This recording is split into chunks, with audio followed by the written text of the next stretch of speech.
क्या आपने कभी सुना है कि किसी इंसान ने हवा के खिलाफ मुकदमा दर्ज किया हो?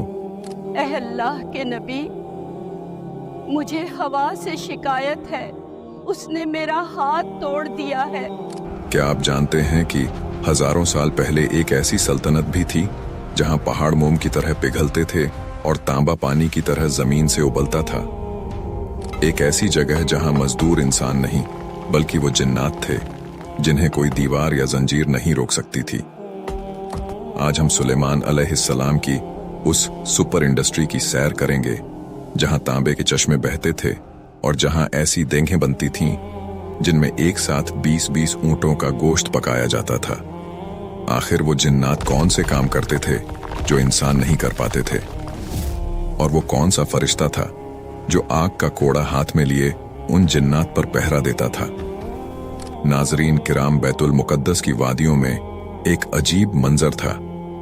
फिजा में हथौड़ों के चलने की आवाजें नहीं थीं, बल्कि पहाड़ों के सीने से ऐसी गूंज आती थी जैसे कोई ताकतवर वजूद उन्हें अपने हाथों से तराश रहा हो। हजरत सुलेमान अलैहिस्सलाम के हुक्म पर जिन्नात की एक बहुत बड़ी फौज काम पर लगी हुई थी। ये वो जिन्नात थे जिन्हें अल्लाह ने आपके ताबे कर दिया था। उनके जिस्म लतीफ थे, वो हवा की तरह तेज चलते थे, मगर जब वो काम करते तो उनके हाथ इतने कसीफ और मजबूत हो जाते कि वो संगे मरमर को मक्खन की तरह काट देते। दोस्तों, जरा सोचें, एक वसीआ ओ अरीज मैदान है जहां जमीन से एक चश्मा उबल रहा है, लेकिन यह ठंडे पानी का चश्मा नहीं था, यह ऐनुल कित्र था, यानी पिघले हुए तांबे का चश्मा। अल्लाह के हुक्म से तांबा माया लिक्विड बनकर 3 दिन और 3 रातों तक इसी तरह बहता रहा जैसे पहाड़ी नदी बहती है। जिन्नात इस पिघले हुए सुर्ख तांबे को बड़े बड़े बर्तनों में जमा करते और इससे वो चीजें बनाते जिनका तसव्वुर आज की दुनिया भी नहीं कर सकती। वो जिन्नात हजरत सुलेमान अलैहिस्सलाम के लिए बुलंद ओ बाला महल, किले और इबादत गाहें तामीर करते थे। कुरान बताता है कि वो उनके लिए महारीब यानी ऊंचे सुतूनों वाली इमारतें और तमसील यानी खूबसूरत नक्श ओ निगार बनाते थे। यही नहीं, वो जिन्नात मिट्टी के छोटे प्याले नहीं बल्कि जिफान कल जवाब यानी तालाब जैसे बड़े बड़े प्याले बनाते थे जिनमें हजारों लोग एक साथ खाना खा सकते थे। वहां ऐसी देगें मौजूद थीं जो इतनी वजनी और बड़ी थीं कि उन्हें जमीन में मुस्तकिल नस्ब कर दिया गया था, क्योंकि कोई इंसानी ताकत उन्हें हिला तक नहीं सकती थी। दोस्तों, अब आपके ज़हन में यह सवाल आ रहा होगा कि क्या यह जिन्नात अपनी मर्जी से यह सख्त काम करते थे? क्या वो इतने ही फरमानबरदार थे? हकीकत यह है कि नहीं, उनमें से बहुत से सरकश और जिद्दी भी थे। लेकिन अल्लाह ने हजरत सुलेमान अलैहिस्सलाम को उन पर वो रोब दिया था कि वो सर उठाने की हिम्मत नहीं कर सकते थे। जब यह हजारों जिन्नात काम कर रहे होते थे तो उनके दरमियान एक फरिश्ता खड़ा होता था जिसके हाथ में आग का एक ताजियाना कोड़ा होता था। यह फरिश्ता अल्लाह की तरफ से उन पर मुवक्किल था। अगर कोई जिन काम चोरी करता या हजरत सुलेमान अलैहिस्सलाम के हुक्म से जरा भी इधर उधर होता तो वो फरिश्ता उस आग के कोड़े से उसे ऐसी जर्ब लगाता कि वो जिन वहीं जलकर राख हो जाता। इस हैबत ने उन सरकश मखलूकात को भी एक मुखलिस मजदूर बना दिया था। लेकिन इस अजीम और शान सनाती काम का मकसद क्या था? क्या यह सब सिर्फ नुमाइश के लिए था? तो इसका जवाब है बिल्कुल नहीं। हजरत सुलेमान अलैहिस्सलाम की सल्तनत का एक बड़ा मकसद इंसानियत की खिदमत और अल्लाह के दीन का प्रचार था। उनके दस्तरख्वान पर हर रोज हजारों इंसान, जिन्नात, परिंदे और जानवर खाना खाते थे। उनकी जलसा गाहों के सामने चौपायों के लिए वसीआ मैदान होते थे जहां वो चर सकते थे। उनका बावर्ची खाना हमेशा लोहे के तन्नूरों से गर्म रहता और बड़ी देगों में 20-20 ऊंटों का गोश्त पकाकर मखलूके खुदा में तकसीम किया जाता था। यह एक ऐसी फलाही रियासत थी जहां कोई भूखा नहीं सोता था। अल्लाह ने आले दाऊद को हुक्म दिया था कि ए आले दाऊद, इन नेमतों का शुक्र बजा लाओ, और सुलेमान अलैहिस्सलाम ने शुक्र का हक अदा कर दिया। लेकिन इस सब के दौरान सुलेमान अलैहिस्सलाम के पास एक ऐसी चीज भी थी जिसने उन्हें तमाम बादशाहों से मुमताज कर दिया था। वो थी परिंदों की जबान। एक रोज जब सुलेमान अलैहिस्सलाम अपनी बिसात पर सवार हवाओं में सफर कर रहे थे, वो मक्का मुअज़्ज़मा से गुजरे। वहां उन्होंने काबा को रोते हुए पाया। जी हां, काबा ने सुलेमान अलैहिस्सलाम से फरियाद की। आखिर काबा क्यों रो रहा था? और सुलेमान अलैहिस्सलाम ने इस मुकद्दस घर को देखकर किस अजीम उस शान पैगंबर की खुशखबरी दी जो आने वाले वक्त में इस घर को बुतों से पाक करने वाला था। नाजरीन किराम, एक दफा हजरत सुलेमान अलैहिस्सलाम अपनी बिसात यानी उस अजीम उस शान तख्त नुमा बस्ती पर सवार थे जो हवा के दोष पर रवां थी। ये कोई छोटा तख्त नहीं था, बल्कि एक फरसख तकरीबन 3.5 मील लंबा और चौड़ा तख्त था, जिस पर सोने का मिंबर लगा था। इसके गिर्द सोने और चांदी की 3000 कुर्सियां बिछी थीं, जिन पर अंबिया और उलमा तशरीफ फरमा थे। इस बिसात पर सिर्फ इंसान ही नहीं थे, बल्कि शीशे और लकड़ी के 1000 मकानात बने हुए थे, जहां हजरत सुलेमान अलैहिस्सलाम के अहलो अय्याल और खादिम रहते थे। फिजा में उड़ते हुए इस तख्त के साथ एक मुकम्मल लश्कर था, जो 100 फरसख तकरीबन 350 मील के रकबे पर फैला हुआ था। 25 फरसख में इंसान, 25 में जिन्नात, 25 में सहराई जानवर और आखिरी 25 फरसख में परिंदे उड़ रहे थे, जो अपने परों से इस पूरे शहर पर साया किए हुए थे। हैरत की बात तो यह थी कि इस उड़ते हुए शहर का बावर्ची खाना भी हमरा होता था। लोहे के बड़े बड़े तन्नूरों में आग जल रही होती, कारीगर अपने कामों में मसरूफ होते और घोड़े अपने अस्तबल में बंधे होते, जबकि पूरी बिसात हवा पर तैर रही होती। हजरत सुलेमान अलैहिस्सलाम जब चाहते हवा को हुक्म देते और वो कभी तेज और कभी नर्म रफ्तार से उन्हें मंजिल की तरफ ले जाती थी। दोस्तों, जब यह अजीम उस शान लश्कर इस तखर से यमन की तरफ जाते हुए मदीना तैयबा के ऊपर से गुजरा, तो हजरत सुलेमान अलैहिस्सलाम ने अपने साथियों से एक तारीखी जुमला कहा। आपने फरमाया, ये वो जगह है जहां आखिरुज़्ज़मा पैगंबर हजरत मोहम्मद हिजरत करके तशरीफ लाएंगे। क्या कहना उस खुशनसीब इंसान का जो उन पर ईमान लाएगा। यह सुनकर पूरे लश्कर में एक वज्द की कैफियत तारी हो गई। लेकिन जब यह बिसात मक्का मुअज़्ज़मा पहुंची तो फिजा का रंग बदल गया। हजरत सुलेमान अलैहिस्सलाम ने नीचे देखा कि काबा के गिर्द सैकड़ों बुत रखे हुए हैं और कुफ्फार उनकी परस्तिश कर रहे हैं। काबा की हालत देखकर हजरत सुलेमान अलैहिस्सलाम का दिल भर आया। इसी लम्हे काबा के दरो दीवार से रोने की आवाज आई। काबा ने अल्लाह की बारगाह में फरियाद की, ए मेरे पालने वाले, तेरा एक दर पैगंबर और तेरे दोस्तों की इतनी बड़ी जमात मेरे पास से गुजरी, लेकिन न वो मेरे पास उतरे और न यहां नमाज पढ़ी, जबकि मेरे चारों तरफ ये बुत रखे हुए हैं और लोग इनकी पूजा कर रहे हैं। तब अल्लाह ताला ने अपने घर पर वही नाजिल की और फरमाया, ए काबा, तू गिरिया मत कर, मैं बहुत जल्द इस जमीन को सजदा करने वालों की पेशानियों से भर दूंगा। मैं एक ऐसी किताब कुरान नाजिल करूंगा और आखिरी जमाना में एक ऐसे पैगंबर को भेजूंगा जो तमाम पैगंबरों में सबसे बढ़तर होगा, यानी हजरत मोहम्मद सल्लल्लाहु अलैहि व आलिहि वसल्लम। हजरत सुलेमान अलैहिस्सलाम ये सब सुन रहे थे और उनकी आंखें तशक्कुर से नम थीं।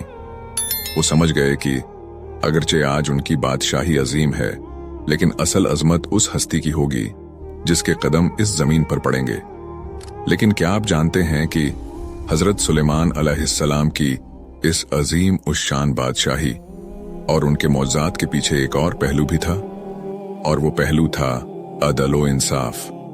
अल्लाह ने उन्हें सिर्फ जिन्हों और हवाओं पर ही नहीं, बल्कि जानवरों और मजलूमों के हुकूक पर भी हाकिम बनाया था। एक बार हवा के हाथों एक बूढ़ी औरत का हाथ टूट गया तो हजरत सुलेमान अलैहिस्सलाम ने हवा को अदालत में तलब कर लिया। आखिर हवा ने क्या सफाई दी। एक दफा दरबारे सुलेमानी लगा हुआ था। फिजा में वही हैबत थी जो हमेशा होती है, मगर आज एक ज़ईफा बुढ़िया दरबार में हाजिर थी। उसने कांपती हुई आवाज में अर्ज की, ए अल्लाह के नबी, मुझे हवा से शिकायत है, इसने मेरा हाथ तोड़ दिया है। दरबार में मौजूद जिन्नात और इंसान हैरान रह गए, मगर हजरत सुलेमान अलैहिस्सलाम के चेहरे पर संजीदगी थी। आपने उसी वक्त हवा को तलब किया। फिजा में एक सनसनाहट हुई और हवा एक मरई कुव्वत की तरह हाजिर हुई। सुलेमान अलैहिस्सलाम ने पूछा, ऐ हवा, तूने इस ज़ईफ़ा को क्यों तकलीफ पहुंचाई? हवा ने अर्ज की, ए अल्लाह के नबी, मेरा मकसद इसे दुख पहुंचाना नहीं था। अल्लाह ने मुझे हुक्म दिया था कि समंदर में एक कश्ती गर्क होने वाली है, इसमें मौजूद लोगों को बचाने के लिए मुझे तेजी से पहुंचना था। मैं अपने रब के हुक्म की तामील में तेजी से रवां हुई। यह औरत छत पर खड़ी थी और मेरी लपेट में आकर गिर गई, जिससे इसका हाथ टूट गया। मेरा इरादा बुरा नहीं था, मैं तो जाने बचा रही थी। अब यह एक ऐसा नाजुक फैसला था जिसमें एक तरफ सैकड़ों जाने बचाने का बड़ा मकसद था और दूसरी तरफ एक फर्द का नुकसान। हजरत सुलेमान अलैहिस्सलाम ने अल्लाह से मुनाजात की कि इस मामले में क्या फैसला दूं। तब अल्लाह की तरफ से वही आई कि अगरचे हवा कश्ती वालों को बचाने चली थी, मगर इस ज़ईफ़ा का नुकसान हुआ है, लिहाजा कश्ती वालों के जिम्मे है कि वो इस औरत के हाथ की दियत हर्जाना अदा करें, क्योंकि मेरा इंसाफ किसी पर भी जुल्म बर्दाश्त नहीं करता। यह था वो अदल जिसने साबित किया कि निजाम कुदरत की तेजी में भी किसी कमजोर का हक पामाल नहीं होना चाहिए। दोस्तों, हजरत सुलेमान अलैहिस्सलाम की जिंदगी का यह रुख तो जाहो जलाल वाला था, लेकिन क्या आपको मालूम है कि वो खुद को क्या समझते थे? वो बादशाह जिसका नाम सुनकर बड़े बड़े जाबिर हुक्मरान थर थर कांपते थे, उसका अपना दिल कितना नरम था। दोस्तों, हर रोज सुबह जब सूरज निकलता, हजरत सुलेमान अलैहिस्सलाम अपने दरबार से निकलते थे। वो पहले रईसों और अमीरों के पास से गुजरते, उनकी खैरियत लेते, मगर उनका सफर वहां खत्म नहीं होता था। वो चलते चलते शहर के उस कोने में पहुंच जाते जहां मिस्कीन और गरीब लोग बैठे होते थे। वो दुनिया का अजीम तरीन बादशाह अपने शाही लिबास के नीचे मोमी जामा, एक किस्म का सख्त कपड़ा पहने हुए, खामोशी से इन गरीबों के दरमियान जमीन पर बैठ जाते। वो उनके कंधे से कंधा मिलाकर बैठते और फरमाते, एक मोहताज के पास बैठा है। एक बार एक आबिद ने हजरत सुलेमान अलैहिस्सलाम का तख्त उड़ते हुए देखा तो पुकार उठा, ए सुलेमान, अल्लाह ने आपको कितनी बड़ी बादशाही अता फरमाई है। हवा ने यह आवाज सुलेमान अलैहिस्सलाम के कानों तक पहुंचा दी। आपने उस आबिद के करीब जाकर जो बात कही, वो हम सब के लिए एक सबक है। आपने फरमाया, ए अल्लाह के बंदे, मोमिन के नाम आमाल में एक बार सुभान अल्लाह कहना इस पूरी बादशाही से बेहतर है जो मुझे दी गई है, क्योंकि यह बादशाही एक दिन खत्म हो जाएगी, लेकिन इस एक तस्बीह का सवाब हमेशा बाकी रहेगा। यह सुनकर दरबार में मौजूद जिन्नात भी सोच में पड़ गए। जिन्नात के बारे में आपको एक दिलचस्प बात बताऊं। अक्सर लोग पूछते हैं कि जिन्नात तो लतीफ मखलूक हैं, वो हवा की तरह होते हैं, तो वो पत्थर कैसे उठाते थे? इमाम जाफर सादिक अलैहिस्सलाम ने इसका राज बताया है। अल्लाह ने जब उन्हें सुलेमान अलैहिस्सलाम का ताबे बनाया तो उनके लतीफ जिस्मों को कसीफ यानी मादी तौर पर वजनी और मजबूत बना दिया था, ताकि वो इंसानों की तरह सख्त मुशक्कत वाले काम कर सकें। नाजरीन, क्या आप जानते हैं कि हजरत सुलेमान अलैहिस्सलाम की मौत कैसे हुई? क्या यह सच है कि वो 1 साल तक अपने असा लाठी के सहारे खड़े रहे और किसी को खबर तक न हुई कि कायनात का इतना बड़ा बादशाह दुनिया से रुखसत हो चुका है? आखिर जिन्नात को उनकी मौत का पता कैसे चला? और वो कौन सा छोटा सा कीड़ा था जिसने जिन्नात का गुरूर खाक में मिला दिया? हजरत सुलेमान अलैहिस्सलाम की जिंदगी के आखिरी अय्याम एक ऐसे किले में गुजर रहे थे जिसे शयातीन ने आपके लिए तैयार किया था। यह किला कोई आम इमारत नहीं थी, बल्कि इसमें 1000 कमरे थे और हर कमरे में आपकी एक जौजा रहती थी। अल्लाह ने आपको 40 मर्दों की ताकत अता की थी और आप इतनी बड़ी सल्तनत और खानदान की जिम्मेदारियों के बावजूद एक लम्हा भी इबादत से गाफिल नहीं होते थे। किले के बाहर का मंजर बड़ा अजीब था। जिन्नात पत्थरों के बोझ तले दबे हुए थे, उनके जिस्मों से पसीना बह रहा था और वो थकन से चूर थे। इब्लीस उनके पास आता और उनसे पूछता, तुम्हारा क्या हाल है? वो जवाब देते, हमारी ताकत खत्म हो चुकी है, हम मर रहे हैं। इब्लीस ने उन्हें बहकाया, मगर हवा ने यह सारी गुफ्तगू सुलेमान अलैहिस्सलाम तक पहुंचा दी। आपने हुक्म दिया कि यह जिन्नात अब रात दिन काम करेंगे और पत्थर पहुंचाने के बाद वहां से इतनी ही मिट्टी वापस लाएंगे। जिन्नात की जिंदगी अजीर्ण हो गई थी, मगर वो सुलेमान अलैहिस्सलाम के सामने सर उठाने की हिम्मत नहीं रखते थे। यहां पर मैं आपको एक बात बताता चलूं कि उल्मा फरमाते हैं कि लोगों को तंग करना मुनासिब नहीं है, ख्वाह वो बदकार ही क्यों ना हो। हजरत सुलेमान अलैहिस्सलाम का जिन्नात के साथ यह रवैया शायद उनकी शरारत और सरकशी की वजह से हो, वरना फरमान बरदारों पर बिला वजह जब्र और तशद्दुद करना किसी नबी की शान के मुताबिक नहीं है। असल हकीकत तो अल्लाह ही बेहतर जानता है। इसी दौरान हजरत सुलेमान अलैहिस्सलाम की वफात का वक्त करीब आ गया। आप अपने शीशे के महल में दाखिल हुए, जहां से आप बाहर काम करते हुए जिन्नात को देख सकते थे। आपने अपना असा लाठी लिया, इसके सहारे खड़े हुए और अल्लाह की इबादत में मसरूफ हो गए। इसी हालत में मलिकुल मौत तशरीफ लाए और आपकी रूह कब्ज कर ली। मगर अल्लाह की हिकमत देखिए, सुलेमान अलैहिस्सलाम गिरे नहीं, बल्कि वो इसी लाठी के सहारे ईस्तादा खड़े रहे। दोस्तों, यहां से तारीख का वो अजीब तरीन साल शुरू होता है जिसकी मिसाल कहीं नहीं मिलती। एक दिन गुजरा, फिर एक हफ्ता, फिर महीने गुजरने लगे। सुलेमान अलैहिस्सलाम इसी तरह खामोश, साकित और पुररोब अंदाज में खड़े रहे। बाहर काम करने वाले जिन्नात जब ऊपर देखते तो उन्हें सुलेमान अलैहिस्सलाम खड़े नजर आते। वो समझते कि बादशाह उन्हें देख रहा है, इसीलिए वो डर के मारे और ज्यादा तेजी से काम करते। वो जिन्नात जो दावा करते थे कि वो गैब जानते हैं, वो जमीन व आसमान की खबरें रखने का दावा करते थे, वो अपने सामने खड़ी एक लाश को न पहचान सके। यह अल्लाह की तरफ से उनके लिए एक बड़ी जिल्लत थी, ताकि इंसानों को पता चल जाए कि जिन्नात को गैब का कोई इल्म नहीं होता। लेकिन इस तवील खामोशी को किसने तोड़ा? न किसी जिन ने, न किसी इंसान ने, और न ही किसी ताकतवर फरिश्ते ने। अल्लाह ने एक मामूली से कीड़े दीमक को हुक्म दिया कि वो सुलेमान अलैहिस्सलाम के अस्सा को नीचे से खाना शुरू करे।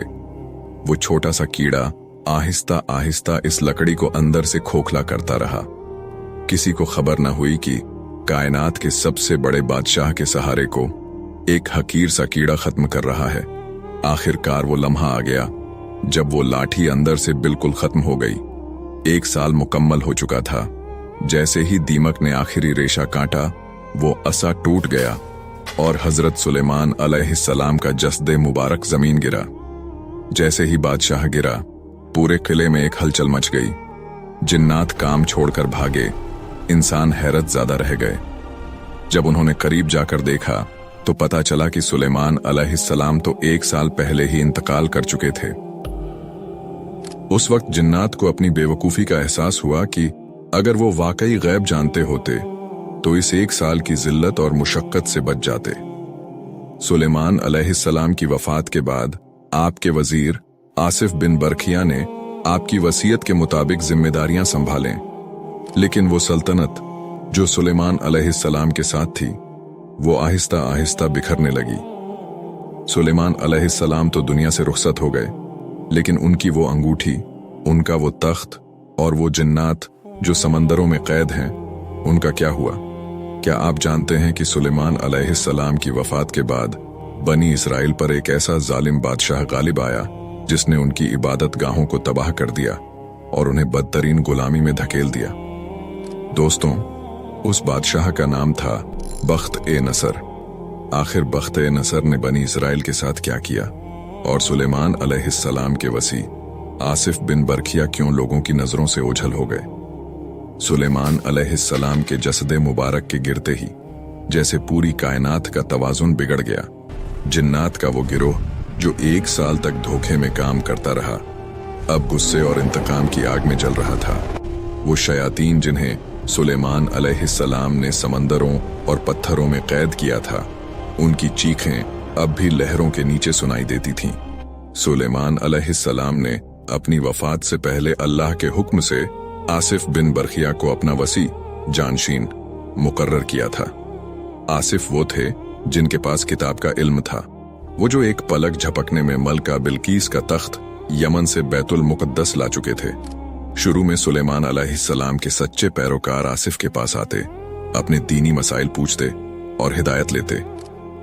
लेकिन फिर एक अजीब वाकया हुआ। अल्लाह की हिकमत के तहत आसिफ बिन बरखिया भी लोगों की नजरों से ओझल हो गए। यह एक तवील गैबत का दौर था। लोग उन्हें ढूंढते, रोते और फरियाद करते, मगर वो किसी को नजर न आते। एक तवील अरसे के बाद वो दोबारा जाहिर हुए, लोगों के दिलों को ईमान की रोशनी से भरा और फिर हमेशा के लिए रुखसत हो गए, यह कहकर कि अब हमारी मुलाकात क़यामत के दिन सिरात के नजदीक होगी। दोस्तों, जैसे ही आसिफ बिन बरखिया नजरों से ओझल हुए और बनी इसराइल अल्लाह के अहकामात से दूर हुए, उन पर वो वक्त आया जिसका जिक्र सुनकर आज भी रूह कांप उठती है। मशरिक से एक जालिम और बेरहम बादशाह बख्त ए नसर नेबुकदनेज़र अपने लाखों के लश्कर के साथ तूफान की तरह बढ़ा। उसने सुलेमान अलैहिस्सलाम के बसाए हुए शहरों को खाके स्याह कर दिया। वो हैकले सुलेमानी, जिसकी दीवारों में जिन्नात ने नायाब जवाहरात जड़े थे, बख्त ए नसर के सिपाहियों ने उन्हें अपनी तलवारों से उखाड़ फेंका। बनी इसराइल की वो औरतें और बच्चे जो कभी शहजादों की तरह रहते थे, अब जंजीरों में जकड़े हुए बेबीलोन की गलियों में गुलाम बनाकर ले जाए गए। यह वो सज़ा थी जो अल्लाह की नेमतों की नाशुक्री और अपने पैगंबर के रास्ते से भटकने पर उन्हें मिली। वो अजीम उशान सनातें, वो तांबे के चश्मे और वो देंगे जिन्हें कोई हिला नहीं सकता था, सब तारीख की धूल में दफन हो गए। बख्त नसर ने हर उस यादगार को मिटा दिया जो सुलेमान अलैहिस्सलाम की अजमत की निशानी थी। लेकिन एक चीज थी जो वो नहीं मिटा सका, और वो थी सुलेमान अलैहिस्सलाम की वो पेशगोई जो उन्होंने काबा के ऊपर से गुजरते हुए की थी। अल्लाह ने सुलेमान अलैहिस्सलाम से वादा किया था कि यह बुत परस्ती और यह जुल्म आर्जी है। एक वक्त आएगा जब कायनात का सबसे बरतर पैगंबर हजरत मोहम्मद सल्लल्लाहु अलैहि वसल्लम तशरीफ लाएंगे और इस जमीन को दोबारा सजदों से भर देंगे। बख्त नसर जैसे हजारों जालिम आए और मिट गए, मगर सुलेमान अलैहिस्सलाम का तज़किरा आज भी कुरान की आयतों में जिंदा है। हजरत सुलेमान अलैहिस्सलाम की दास्तान हमें यह सिखाती है कि बादशाही अंगूठी में नहीं बल्कि अल्लाह की बंदगी में है। ताकत वो नहीं जो जिन्नात को गुलाम बना ले, बल्कि ताकत वो है जो इंसान को अपने रब के सामने झुका दे। आज सुलेमान अलैहिस्सलाम का वो जिस्मानी तख्त शायद हमें नजर न आए, लेकिन उनकी हिकमत आज भी कायनात के जर्रे जर्रे में मौजूद है। लेकिन क्या वो पुरस्रार अंगूठी वाकई मिट्टी में दब गई, या वो आज भी किसी ऐसी जगह महफूज है जहां तक कोई आम इंसान नहीं पहुंच सकता? और क्या इमाम वक्त के ज़हूर के वक्त वो तमाम मौजज़ाती अशिया दोबारा दुनिया के सामने आएंगी? ये राज तो वक्त ही फाश करेगा, लेकिन एक बात सच है कि तारीख अपने आप को दोहराती जरूर है।